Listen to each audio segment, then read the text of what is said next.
law of cause and effect, sowing and reaping, action and reaction, success leaves tracks. So if you just follow the tracks of other successful people, in psychology, the two most important things we need to have to be happy and healthy, all financial skills are learnable. Nothing works the first time, okay? Please understand that. Nothing works the first time. I have some good news for you. More people are going to make more money in the next few years than have been made in all of human history. In the year 1900, there were 5,000 millionaires in America. In the year 2000, there were 5 million millionaires. That's an increase of 1,000 times. Now, there was a leveling off in 2001, 2002. In the last 2 years, the number of millionaires has jumped 33%. It's jumped to 8.2 million millionaires in America, and virtually all of them are self-made. Self-made millionaires have been studied exhaustively. They've been analyzed. They've been interviewed by the hundreds of thousands and millions, and what we know is exactly who they are and what they do and how they think and how they tick and the decisions they make and the things that they do and they don't do. And the wonderful thing is this: if you do what other successful people do, you eventually get the same result that they do. Most people are broke up until their 40s and 50s. So if you're broke today, you're just one of the gang. Why is it that some people are more successful than others? Now, in the Bible, there's a line that says, "Seek and ye shall find, for all who seek, findeth.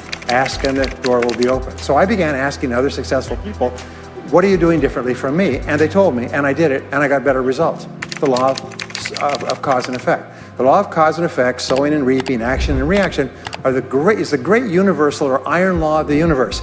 What it says is that everything happens for a reason, is that there are no causeless effects, is that even if we don't know what is causing the effect, we trace it back. It's the basis of the scientific process, of all medical research, of all marketing, of all business, is if you can define an effect that you want, you can trace it back and find somebody who at one time did not have that effect, and then find out what they did, and then do the same things, and you eventually get the same results. We say that success is not an accident. Failure is not an accident. Success leaves tracks. So if you just follow the tracks of other successful people, no matter where you're starting from, you eventually get to the same place that they get. In psychology, the two most important things we need to have to be happy and healthy is a sense of control, a feeling that we are in control of our lives, that things are happening for a reason, and a sense of coherence, a feeling that things fit together. Well, when I realized the law of cause and effect explained everything, I thought, wow. We say that nature is neutral. In other words, nature doesn't care who you are. It doesn't care if you're tall or short or male or female or black or white, educated or uneducated. Nature doesn't care.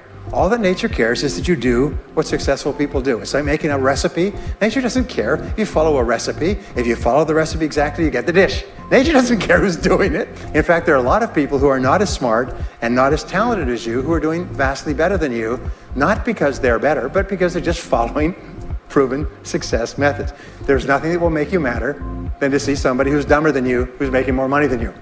So what we do is we use proven success methods. We just find out what they are and we do them over and over again. Quick point, nothing works the first time, okay? Please understand that. Nothing works the first time. What is the average number of times that a person tries with a new goal before they give up? Can you guess? Well, the average is less than 1, because most people give up before they try even once. They say, that's a great goal. I'd love to be financially independent. And then they give up. They don't even try. They say, but I couldn't because of this and because of that and so on. And then they move away to a wonderful place called someday I'll.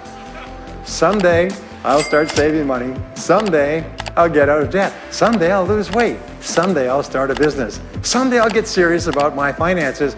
And most people live on someday I'll. Your job and my job is to vote yourself off the island, right? And we start taking control of our lives. One of the things that I learned, by the way, is that becoming a self-made millionaire is not the important thing. What is really important is the person you have to become a self-made millionaire. You have to become a totally different human being. One of my friends says that in order to achieve something you've never achieved before, you have to become someone you've never been before. And it's a really important insight, is the qualities that you need to develop, qualities on the inside to become a self-made millionaire, are incredible qualities that make you a vastly better person. Not only better in terms of character, determination, discipline, decision-making, strength, and so on, but they make you a far better person. They round out your character in a far better way. So the real payoff of becoming wealth wealthy is not because you can eat more, because how many more meals can you eat? How many more clothes can you wear? Because it's the kind of person that you become, and then the kind of people that you associate, the kind of life that you have. And so the things that we're going to talk about now, and I know that you're some of the smartest people in our country, so I'm going to give you these ideas very quickly, like dealing cards. What I found in my research is that there's a series of qualities that self-made millionaires have. If you have these qualities, your success is virtually guaranteed. And if you don't have these qualities, the qualities are learnable. Point number one is that all business or sales skills are learnable. All financial skills are learnable. If you can drive a car, you can learn any skill. If you can drive a car, you can learn the skill. Now, number two is you're probably only one skill away from doubling your income right now. You're probably only one skill away from setting yourself on the road to becoming a self-made millionaire. That turns out to be the case for almost everyone. And if you don't know what that skill is, maybe over the course of the time we spend together, it'll jump out at you. But whatever it is, you've got to find it out and go to work on it, because it is learnable. It's a learnable skill. People say, well, I've never been very good with money. Well, get over it. Dream big dreams. Practice what is called back from the future thinking and project forward. Develop a vision of yourself as happy, healthy, wealthy, thin. Practice what top people practice, which is what is called idealization. You project forward several years and that you imagine that your life is perfect in every way. Imagine that you have no limitations. Imagine that you have all the time and all the money and all the friends and all the contacts and all the education and all the experience, and that you could be or have or do anything you want in life. If you could, what would it be? If your life were perfect in 5 years, what would it look like? How much would you be earning? How much would you be worth? What kind of a family life would you have? What kind of health would you have? What kind of car would you be driving? What would your life be like if you could wave a magic wand and make it perfect in every way? Now, what we have found is this is the starting point of great riches, and it's the starting point of great success in life, is for you to have a dream or a vision of a wonderful future. Do what you love to do. Whenever you find people who are really successful in life, they're people who do what they love to do. They love their work. The great rule for success in life is to find something that you love to do and then find a way to make a living doing it. Now, when you find what you love to do, it'll be something that gives you energy, it motivates you, it enthuses you. It's probably something that you were meant to do from the time you were born. And when you ask self-made millionaires, what sort of work do you do? They'll often say, I've never worked a day in my life. I just do what I like to do. Commit to excellence. Now, this is really, really important, and I had a hard time with this as a young man, because you have to pay any price and make any sacrifice to get into the top 10% in your field.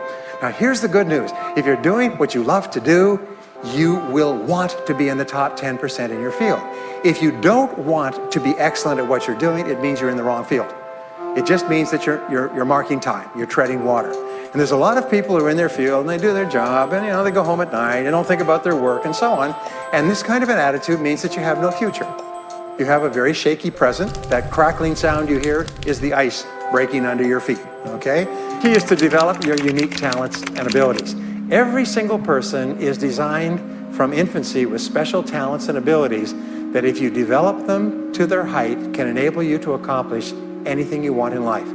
Everyone is genetically structured to be able to do something superbly, to do something they enjoy, to do it well, and to get great satisfaction from it. To see yourself as self-employed. What we found is the top 3% of adults in our society see themselves as self-employed. They see themselves as in charge of their own lives. When I started off my career as a young man, I was 21 years old. Exceptional people are highly responsible people. They look upon themselves as self-employed. Sometimes I'll ask an audience, I'll say, how many people here are self-employed? And some people will raise their hand and some won't. I'll say, now what's the true answer to this question? And the true answer is that everyone is self-employed. The biggest mistake you could ever make is to ever think you work for anyone else but yourself. Even if someone else signs your paycheck for you all your life, the most valuable people in any organization are the people who treat the company as though it belongs to them. They see everything that happens as affecting them personally. They're not the 9-to-5ers, the no-hopers that say, I go to work, when I'm not at work, I don't think about my work. These people, somebody has told them that's a clever way to think. It's the way losers think. Winners think about their company, and when they're not there, they think about how they can do it better. When something happens in their company, they take it personally because they see themselves as highly responsible. As a result, they're paid more, they're given more educational opportunities, they're promoted faster, and these are the people that eventually, like cream, rise to the top of every organization and every industry, the top 3%.